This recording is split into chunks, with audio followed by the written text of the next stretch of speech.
Mga idol, dito tayo ngayon sa lugar kung saan medyo tahimik at maganda ang simoy ng hangin, no? Sa paligid, kita nyo.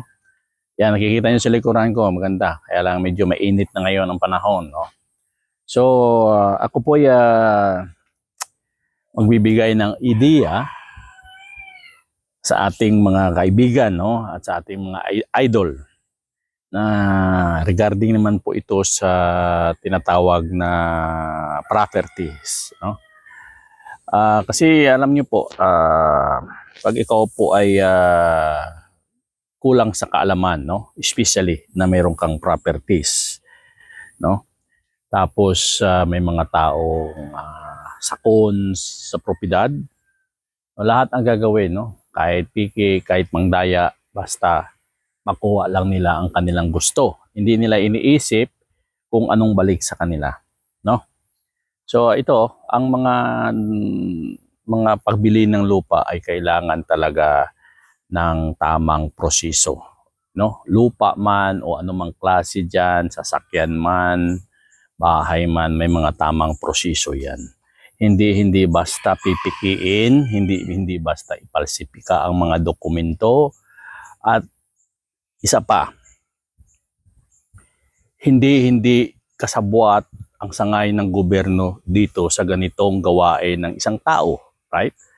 Pag kasabwat, especially like for example, sa lupa, bintahan ng lupa, transaksyon ng lupa. So hindi dapat maging kasabwatan ang sangay ng gobyerno. Alam niyo naman po kung saan anong klaseng sangay ng gobyerno ang nagtra-transfer ng title. Yes, of course, ang Register of Deeds.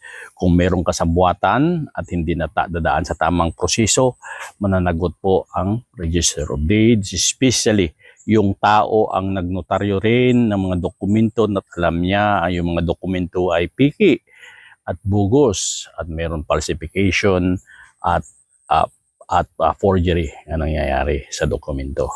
So yan, tandaan nyo, sa mga manluloko at gahaman sa property, no, mag-ingat kayo. At sana matauhan kayo at baguhin yung estilo ng inyong buhay na hindi kayo manluloko sa inyong kapwa o sa inyong kapatid o kamag-anak nyo man. Yan lang po ang mapapayo ko, at sana itong aral na to ay makakuha kayo ng aral sa tama, wag doon sa mga maling sistema. At sa inyo at nakikinig at nanonood ng video, maraming salamat and God bless po sa inyong lahat.